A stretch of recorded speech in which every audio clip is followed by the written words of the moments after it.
Make sure to stay until the end. We'll explain why it's super important always to test fuses and relays.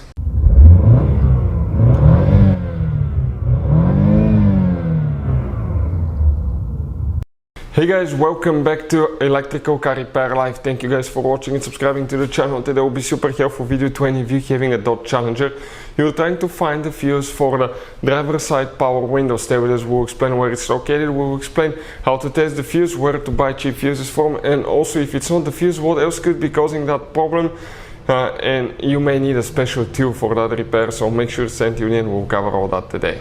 So before we start, let me just tell you a little bit about us, guys. Every single car we get here at the garage, we try to make at least 200 to 300 free repair videos. Why we guys do that? Because our mission in the shop is to save you as much money as we can. All we need in return, please subscribe to the channel, like the video, that way we can keep making these free videos.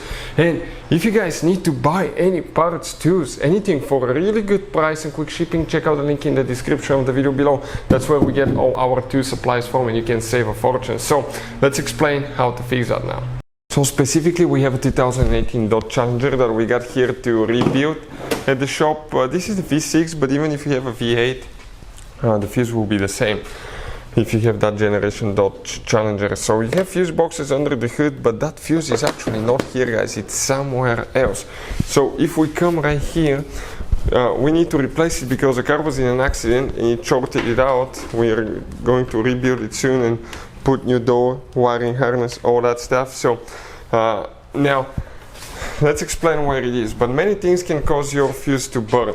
Sometimes could be humidity buildup, sometimes could be a motor that got hot or stuck, window regulator, multiple things can cause your fuse to burn.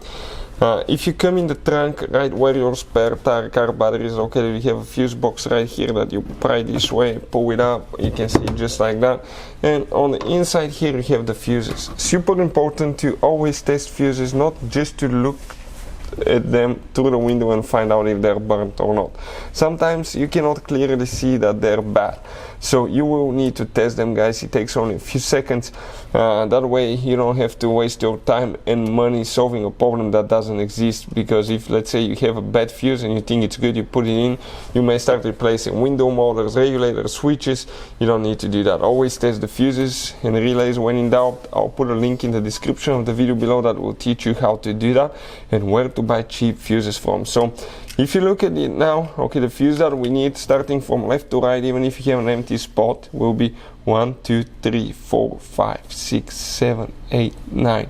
That 9 fuse, or from right to left, 1, 2, that second fuse here. This fuse is also known as F10, but it's actually fuse number 9 from left to right. You grab it like that, guys. Okay, pull it out. We'll need to replace it because ours is shorted out. If it's not the fuse causing the problem, okay, with the power windows, what else could be? You have multiple modules, computers and things like that on these new vehicles. You will, guys, need to use in some cases OBD scanner tool like this one. Now let me tell you one thing, these cars are smart, so if they notice that there is something wrong and the fuse is burning, sometimes they will activate that circuit and practically it will not work. So you need a scanner like that that can access every computer system in your car. It can read codes, delete codes, okay? You can see live data and it works on almost any car you can think of. I'll put the link in the description of the video below where you can get it from. Hopefully the video will be helpful. Thank you for watching and see you guys next time.